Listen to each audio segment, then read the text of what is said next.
할렐루야. 8월 16일 월요일입니다. 사사기 6장 25절부터 32절까지 말씀을 읽고 은혜 나누도록 하겠습니다.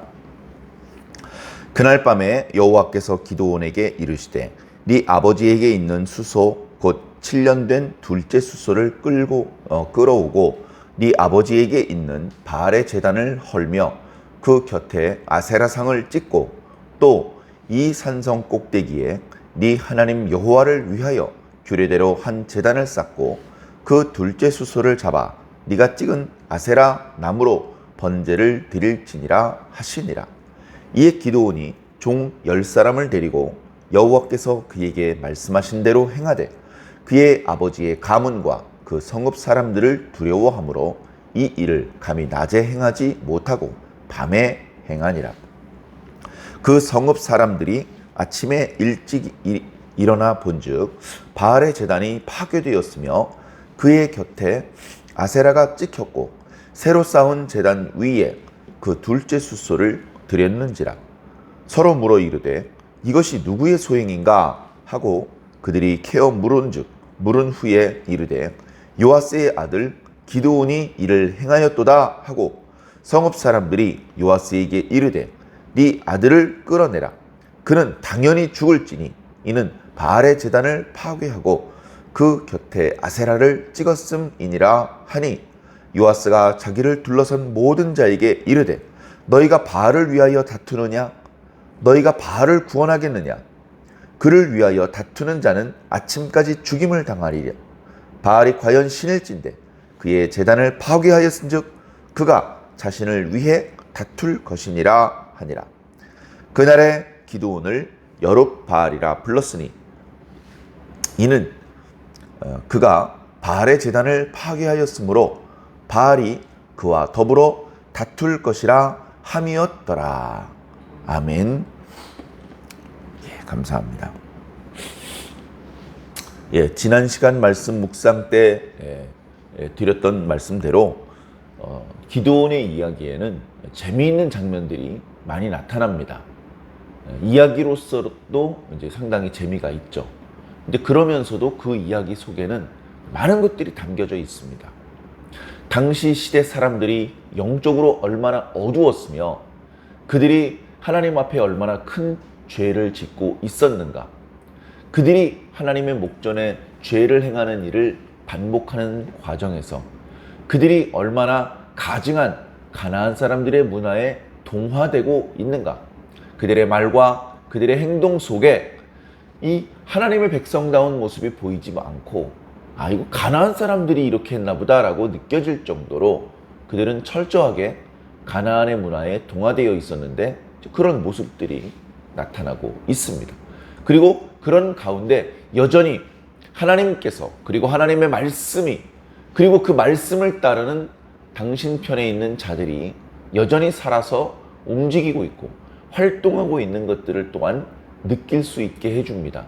그리고 그 여러 가지 모습을 통해서 무엇이 참인지 무엇이 거짓인지 조금씩 드러나고 있는 그런 느낌을 가지게 됩니다. 물론 우리들의 깨달음이 누가 진정한 하나님이신지 누구의 말이 진리인지 이것을 분별하는 데까지 이르러야 됩니다. 옛날 얘기 참 재밌네. 그러고 끝나면 아무 유익이 없겠죠. 오늘 말씀을 조금 더 자세히 한번 살펴보도록 하겠습니다. 기드온은 이미 하나님의 사자를 만났습니다. 미디안 사람들이 두려워서 포도주 틀 그 큰 통 속에 들어가서 몰래 밀을 타작을 하고 있었습니다. 한꺼번에 많이 타작을 할 수도 없었고 약탈당할 것이 두려워서 먹을 만큼만 조금씩 타작을 하면서 그렇게 가족들을 부양하고 있었던 것 같습니다. 그런데 그 와중에 하나님의 사자를 만났죠. 그는 하나님께서 보내신 천사였지만 사람의 눈에는 그저 평범한 사람으로 보였기 때문에 영적으로 깨어있지 않으면 그가 하나님께로부터 온 자라는 것을 느낄 수 없었죠. 그러나 그가 기드온을 향하여 큰 용사여 하나님께서 너와 함께 하시도다 라고 말을 했고, 하나님께서 우리와 함께 하시다면 이렇게 미디안 사람들에게 약탈을 당하고 우리가 이렇게 궁핍하게 고통스럽게 살 리가 있습니까? 아저씨, 하나님께서는 우리 민족을 버리셨고 우리 민족을 미디안 사람들에게 팔아버리셨어요. 이런 푸념과 원망, 조소와 울분에 찬 대답을 들을 수 있었죠. 하나님께서는 야단치지 않으시고, 그러니까 내가 너를 보낸 것이 아니냐. 네가 일어나서 저 미디안 사람들을 물리치도록 해라 라고 말씀하셨죠. 우리 가문은 므낫세 지파 중에서도 가장 작은 가문일 뿐인데 뭘 어찌할 수 있겠습니까? 하나님께서 너와 함께 하신다. 당신이 하나님께로부터 온 자인지 내가 어떻게 알겠습니까? 당신 말씀이 정 그러시다면 여기 기다려 보십시오 하면서 집에 가서 예물을 준비해 가지고 왔습니다. 염소 새끼 한 마리와 고기와 또 떡과 또 국을 양푼에 담아 가지고 왔죠. 그랬더니 고기와 떡을 이 바위 위에 올려놓고 국을 그 위에 부으라고 그렇게 말씀하셔서 그대로 순종을 했습니다. 그러고 나서 여호와의 사자는 가지고 있던 지팡이 끝을 그 떡과 고기에 살짝 갖다 대었더니 그 바위에서 불이 일어나서 그 위에 올려놓았던 떡과 고기와 국을 전부 다 태웠죠. 그리고서는 그 여호와의 사자는 사라졌습니다. 그것을 보고서 비로소 깨달았습니다. 아, 나와 이야기를 나누었던 분이 여호와의 사자였구나. 그리고서는 슬퍼하였죠. 여호와의 사자를 대면해서 보면 죽는다고 들었는데 아이고 어떡하면 좋지. 그때 하나님께서 음성으로 두려워하지 말아라. 네가 죽지 않을 것이니 안심하라. 마음의 평안을 회복한 기드온은 그 자리에 제단을 쌓고 여호와 샬롬이라고 이름을 붙였다. 그것이 오늘 읽은 말씀 바로 앞부분에 있는 것이죠. 자, 그렇게 이제 기드온의 마음 속에는 너는 큰 용사다. 하나님께서 너와 함께 하실 것이다. 미디안을 물리치기 위해서 하나님께서 너를 보내신 것이 아니냐라는 말씀이 한 구석에 저장이 되어 있습니다. 그 말씀을 들었다고 해서 그렇게 여호와의 사자를 만나서 조금은 신기한 체험을 했다고 해서 갑자기 위대한 사사가 되는 것은 아닙니다. 어쩌면 기드온은 아직도 조금 더 준비되어야 될 필요가 있습니다. 자, 그만큼 기드온은 그렇게 위대한 사람이 아니었습니다. 기드온 자체가 강한 사람이 아니었고 그저 평범한, 어떻게 보면 평균보다도 조금 못 미치는 사람이었는지도 모릅니다. 또 다른 측면에서 말씀을 드리자면 기드온이 나중에는 위대한 사사가 되었는지 모르지만 처음에는 위대한 사사는 고사하고 가나안 사람들의 가증한 문화에 상당히 오염이 되어 있어서 곧바로는 써먹을 수가 없는, 뭔가 하나님께서 조금 더 만져주셔야 되고 잘못된 부분을 고쳐주셔야 되고 그렇게 준비의 시간이 필요한 그런 사람이었는지도 모르는 것입니다. 그래서 하나님께서는 백성들의 부르짖음을 들으셨음에도 불구하고 곧바로 당신의 백성들을 구원해 내신 것이 아니라 먼저 이름이 알려져 있지 않은 한 선지자를 통해서 당시 이스라엘 백성들의 영적인 상황에 대하여 고발하게 하셨고 하나님의 사자를 먼저 보내셔서 기드온을 준비시키기 시작하신 것입니다. 기드온 이전의 사사들, 무슨 드보라나 에훗이나 사사를 만들기 위해서 오랫동안 준비하시는 과정, 이런 것들이 말씀에 나타나고 있지 않습니다. 어쩌면 그들은 이미 준비가 되어 있는 상태였는지도 모릅니다. 그러나 기드온은 그렇지 않았습니다. 기드온은 그가 감당해야 될 사사로서의 사명의 크기, 그가 물리쳐야 될 미디안과 동방 사람들의 그 규모에 비해서 아직은 믿음이 연약했고 하나님의 사사로서 여러 가지로 부족한 부분이 많았기 때문에 하나님께서는 이 기드온을 준비시키고 있었던 것이죠. 그래서 오늘 읽은 말씀도 어떻게 보면 본격적으로서 사사로서 일하는 장면이라기보다는 그를 준비시키고 그 과정을 통해서 뭔가 기드온에게 깨우침을 주시는 그런 말씀입니다. 당연히 이 말씀을 읽은 오늘 우리들도 뭔가 깨달아야죠. 뭔가 느끼는 게 있어야 되고 뭔가 깨우치는 게 있어야 되고 뭔가 좀 달라지는 게 있어야 되지 않겠습니까? 자, 말씀을 통해서 하나님께서 어떻게 일을 하시는지 한번 보겠습니다. 먼저 하나님께서 기드온에게 지시를 내리십니다. 하나님의 사자를 통해서 큰 용사여 하나님께서 너와 함께 하시도다 라고 말씀하신 이후에 첫 번째 명령입니다. 미디안을 물리쳐라 이런 게 아니에요. 아직 그 단계가 아니라니까요. 첫 번째 명령은 뭐냐? 너희 아버지의 집에 바알의 제단이 있지 않느냐. 에? 깜짝 놀라죠. 아브라함이 하나님을 그렇게 잘 믿는 사람이었는데, 믿음의 조상이었는데 그 집이 우상을 만드는 집안이었다고? 잘 믿기지 않습니다. 그런 것처럼 이 기드온이라고 하는 걸출한 사사가 바알의 제단을 자기 앞마당에 쌓아놓고 그 앞을 지나다니는 사람 덕분에 먹고 사는 사람이었다는 사실은 깜짝 놀랄 일입니다. 뭐 이런 매국노의 집안에서 애국지사가 나오는 거죠. 있을 수 없는 일입니다. 자, 그런데 하나님께서는 명령을 내리셨습니다. 네 아버지 집에 바알의 제단이 있다는 것을 안다. 네가 가서 허물어라. 바알의 제단 앞에 아세라의 상이 나무로 조각되어서 그 앞에 세워져 있다는 걸 안다. 도끼로 가서 찍어버려라. 그리고 나서 이 산성 꼭대기에 새롭게 네가 제단을 쌓아라. 그리고 그 위에는 네 아버지가 아끼시는 7년 된 숫소가 있다는 거 내가 다 안다. 그것을 하나님 앞에 번제로 바쳐라. 그 세 가지 명령을 내리셨습니다. 근데 사실은 이것은 하나님께서 기드온에게 최초로 내리신 명령이 아니고요. 이미 모세에게, 이미 여호수아에게, 이미 이스라엘 12지파의 모든 두령에게 하나님께서 충분히 알아들을 수 있게 하신 말씀이에요. 너희가 그 땅에 들어가거든 그들이 섬기는 바알의 신상을, 바알의 제단을 다 허물어버려라. 그들이 세워놓은 아세라의 목상을 다 도끼로 찍어버려라. 분명히 그렇게 말씀하셨거든요. 분명히. 그런데 가나안 사람이 아니고 이스라엘 사람이 그 제단을 쌓아요. 바알의 제단을. 이스라엘 사람이 나무로 조각을 해서 아세라상을 만들어 세워놓습니다. 이스라엘 사람이. 얼마나 영적으로 더러워졌고 어두워졌고 썩었는지 참 이루다 말로 할 수 없는 지경이죠. 자, 그런 상황 속에 하나님께서는 기드온에게 명령을 내리시는 겁니다. 기드온은 바위에서 불이 나와서 그 제단을 불살라 버리시는 하나님의 능력을 체험했습니다. 얼마 안 됐어요. 가나안의 마음속에 그 체험으로 인해서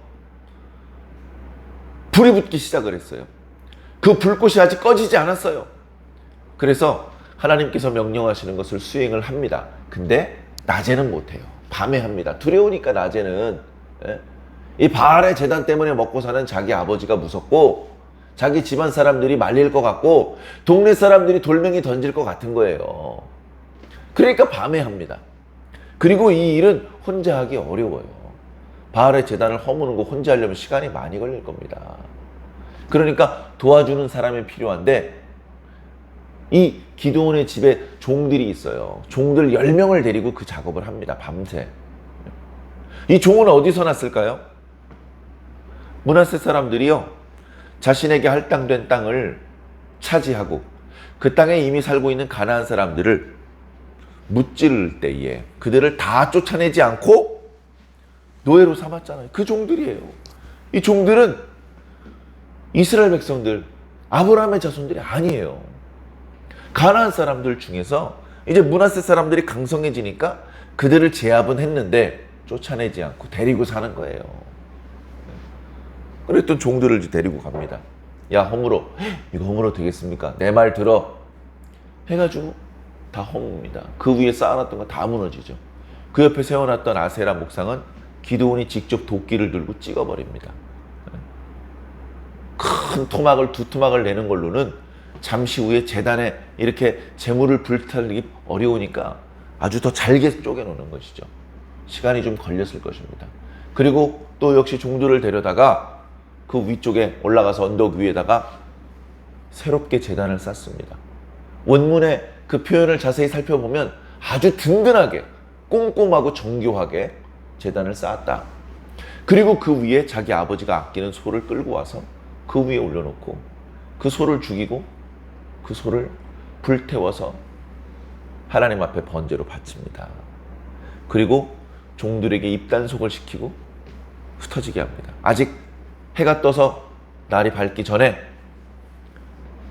그 일을 한 기드온과 10명의 종들은 사라지고 없습니다. 날이 밝자 사람들이 바알의 제단이 무너진 것을 봅니다. 아사라의 묵상이 꺾여 있는 것을 봅니다. 누가 도끼를 휘둘렀는지 나무로 만들었던 아세라의 묵상이 난도질을 당해서 그 주변에 여러 파편들이 흩어져 있는 것을 봅니다. 그것을 보더니 갑자기 목에 핏줄이 오르고 극도의 분노와 도대체 어떤 놈이 이런 일을 저지른 것인가, 이런 태도를 보입니다. 한번 생각해 보세요. 이스라엘 사람들이 살지 않고 가나안 사람들만 사는 마을이 있다고 칩시다.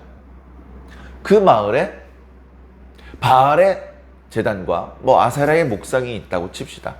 거기에 밤중에 이스라엘 사람들 몇 사람이 잠입해 들어가서 그걸 막 허물어뜨리고 그거를 막 도끼로 찍어서 다 망가뜨려 놨어요. 그래 아침에 일어나 보니까 그 가나안 사람들이 자기 동네에 있는 그 제단이 무너지고 그 나무로 만들어 놓았던 신상이 꺾여 있는 걸 봤습니다. 그러면 화가 나겠죠. 그러면 가나안 사람들이 말하겠죠. 도대체 어떤 놈이 이 제단을 허물어뜨렸는가? 지금 이 말을요, 가나안 사람이 말을 하는 것 같아요. 누가 감히 바알의 제단을 허물었단 말인가? 이거 가나안 사람이 하는 말 같잖아요. 이스라엘 사람, 므낫세 사람들이 하는 말이에요, 이 말이. 그래가지고 누가 하나님의 이름을 망령되이 일컬었는가, 이걸로 화내는 게 아니고 누가 바알의 제단을 허물었는가, 그걸로 화가 나가지고 막 수소문 합니다. 수소문을 했는데 아마도 기드온이 데리고 작업을 했던 몸종 중에서 스멀스멀 정보가 흘러나왔나 봐요. 조사해보니 뜻밖의 그 바알의 제단을 관리하는 집 사람의 아이들 중에서 기드온이라는 녀석이 그 일을 저질렀다. 저는 잘못이 없습니다. 저는 기드온 도련님이 시킨 대로 했을 뿐이에요. 이렇게 말을 하니 기드온이 범인으로 지목될 수밖에 없죠. 기드온이 요아스라는 사람의 아들이라는 것을 알기 때문에 사람들이 요아스를 찾으러 왔습니다. 야 요아스, 네가 우리 마을을 위해서 바알의 제단을 잘 관리해서 평소에는 늘 고맙게 생각하고 있었는데 이런 일이 있다니 말이 안 된다. 네 아들이 바알의 제단을 허물어버렸으니 네 아들을 끌어내라. 그는 반드시 죽어야 할 것이다. 이렇게 말을 하는 거예요. 누가? 가나안 사람들이? 아니요, 이스라엘 사람들이 이렇게 말을 하는 거예요. 그 기드온이 왜 죽어야 됩니까? 바알의 제단을 허물어뜨렸기 때문에. 생각을 해보면요, 그렇게 말하는 이스라엘 놈들이 죽어야 됩니다. 네? 하나님의 명을 어기고 바알의 제단을 허물고 아세라 목상을 도끼로 찍어버리라는 하나님의 명령을 따르지 않고 가나안 사람들과 함께 어울려서 바알의 제단 앞에 머리를 굽실거렸던 그 이스라엘 사람들이 전부 마땅히 당연히 죽어야 될 사람들입니다. 그런데 그들이 감히 하나님의 명령대로 순종한 기드온을 죽이겠대요. 말이 됩니까? 이런 말도 안 되는 상황 현실로 드러나고 있습니다. 여호수아가 죽은 지 불과 얼마 안 됐는데 이렇게 이스라엘 사람들은 철저히 가나안 사람으로 동화되어 버렸습니다. 그들은 더 이상 하나님의 백성이 아닙니다. 참 안타까운 일이죠. 우리 예수 믿는 성도들이 불신자가 되고 불신자보다 더 악한 사람이 되는 데에는 그렇게 많은 시간이 걸리지 않습니다. 정신 바짝 차려야 됩니다. 깨어 있으셔야 됩니다. 우리의 신분, 지옥에 갈 수밖에 없는 죄인의 신분에서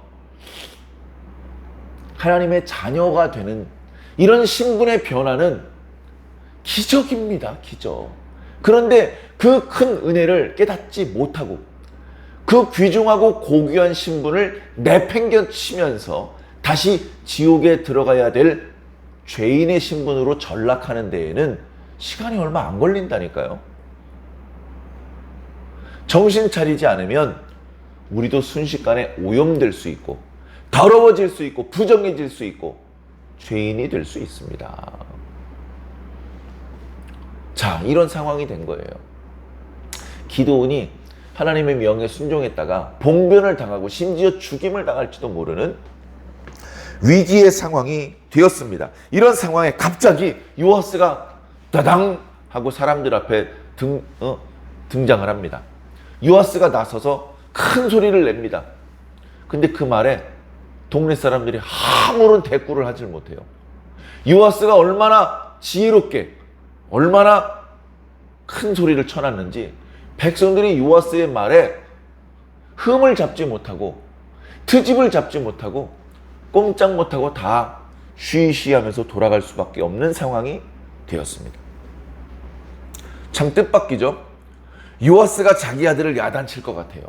요아스도 왠지 자기 집에 바알의 제단을 쌓아놓고 그 덕택에 먹고 사는 사람이라면 이 자신의 생활에 미천 먹거리 그 바알의 제단을 허문 사람들을 누군지 찾아내 동네 사람들이 해코지하기 전에 자기가 화가 나서 그 사람을 괴롭힐 것 같아요. 그런데 뜻밖의 이 요아스라고 하는 사람이 나서서 자기 아들 기드온을 변호합니다. 뭐라고 말하냐면 동네 사람들을 향해서 여러분들이 지금 이 바알을 변호하는 겁니까? 여러분들이 나서서 지금 바알을 구원하는 겁니까? 바알이 지금 공격을 당했어. 바알이 지금 위급한 상황이 됐어. 그래서 여러분들이 나서서 바알을 도와주시겠다는 겁니까? 여러분, 만약에 여러분 중에서 바알을 돕고 바알을 변호하고 바알을 구원하겠다고 하는 사람이 있으면 내일 아침까지 죽을 겁니다. 말 조심하세요.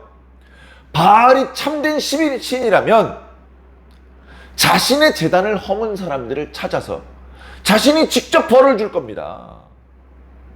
여러분, 바알을 무시하세요? 바알이 아무것도 할 줄 모르는 멍청이 신이라고 생각하세요? 바알이 거짓 신이라고 생각하세요?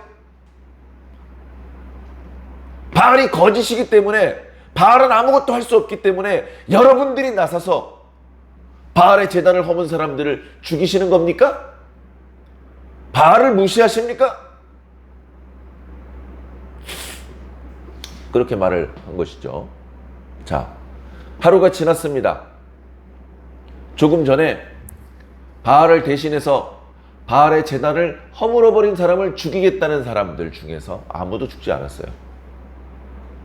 그러면 그 사람들 말고 바알의 제단을 허문 기드온을 바알이 직접 나타나서 벌을 주었느냐? 기드온 멀쩡해요. 뭡니까? 바알은 참신이 아니에요.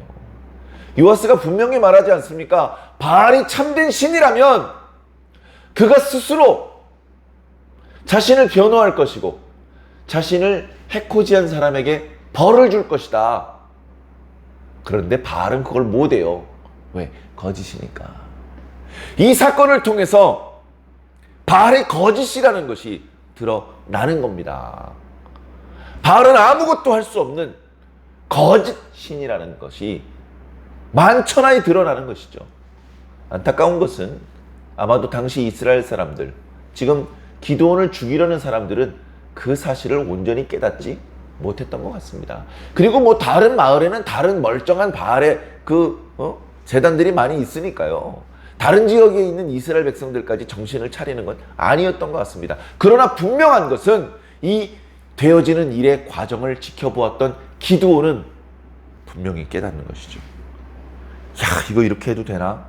이거 허물어뜨리면 우리 집 먹고 살 길이 막막한데, 이거 허물어뜨리면 우리 집안 사람들이, 우리 동네 사람들이 나를 패 죽이려고 그럴 텐데 이거 해도 되나? 그러나 하나님의 말씀에 절대 복종을 했죠. 순종을 했습니다. 그리고 펼쳐지는 일을 보니 바알은 아무것도 할 수가 없었습니다. 마을 사람들도 자기에게 전혀 해코지를 할 수 없었습니다. 오직 하나님만 계셨을 뿐입니다. 하나님의 말씀대로 순종했더니 자신에게는 아무 손해가 없고 오히려 자신이 유명해졌습니다. 사람들이 기드온에게 별명을 붙여줬습니다. 여룹바알이라고 이름을 붙여줬습니다. 그 이름의 뜻은 바알과 다투는 자다. 그런 의미가 있습니다.